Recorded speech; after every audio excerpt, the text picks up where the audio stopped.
Fai fa'aliai lo te whaatai. Ai le whenu, tato kanpati la. E lawa kanpati la. Koe kanpati mai.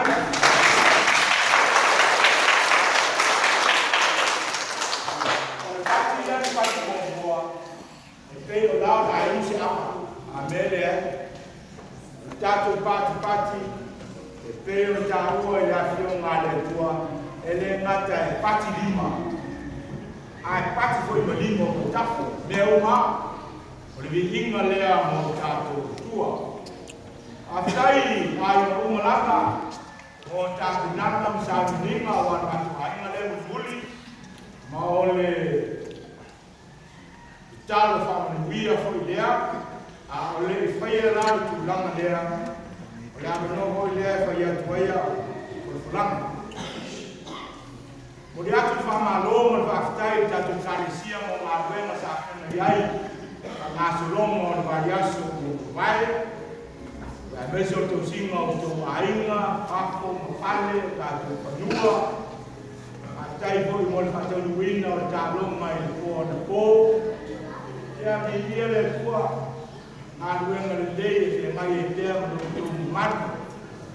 Ia whakea o toe whamanui atu le tua i yala uma o ana whamanuianga mo lo tō. Mamadu mo lo tō ia. A uma nei le tako inga le dei o manatu e whaistako whitwhilinga.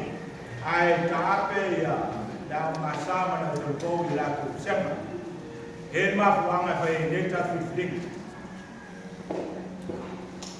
Mole vai aso le asau, vaso nei. So e whamana tuatu o tātou mafutanga talo le leo la stonai, leono i tae au, o le taitai o suma i awao i Amerina. Pese la vai pese, o le astonai fo i afo le vanu, ta pinanga fai a onga o le aonga sama na te vou da stonai le a uma ta pesi.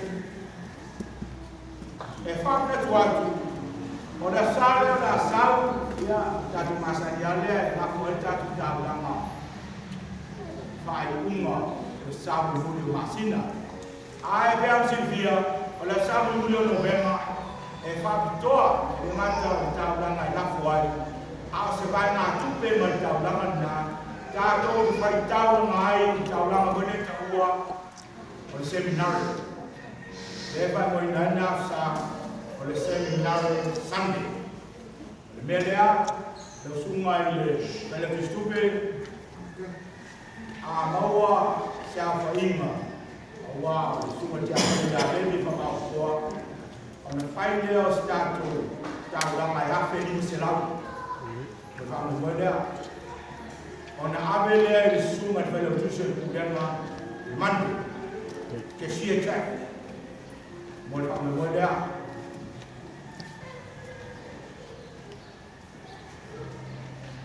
On le faut là on mourir. On a tout voir dans le calesia. Si a son niveau bayaso.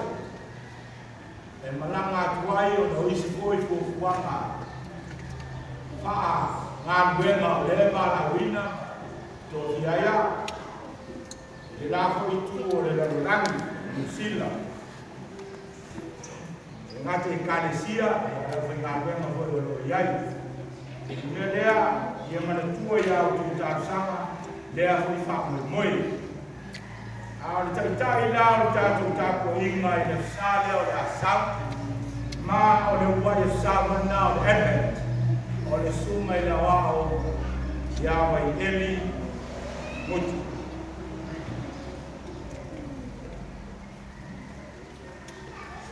O la sal nei le ngata o le asafa tai. A la safo e lo tapua i le kalena whakensiano o le reign of Christ, le reign le whako. R-E-I-N, R-E-T-N. Novinga ole no futu na Kristo ailoa ai, whaamanatu ai, whaafitai ai, i le nofo tupu, o le nofo ule whatupu a Kerisa. Nofo tupu o le Mesia alofa, o ia o le whaaola, o ia tātou te ola ai, o ia hoi tātou te mangalo ai. Maana au nā mo tātou, le ala mātou sinati presa. Maana au ina ia tātou te lia, mani lotu whaafitai. Wa nā tātou whaafitai, le o tāpon silia i le oma. Le ke riso lea, a wina mai le tua. Ina ia le whanua stasi whatu tua le ate ia. A ia maua le ora e whaapau. Mana watu mātou aina, e tala mai loto au.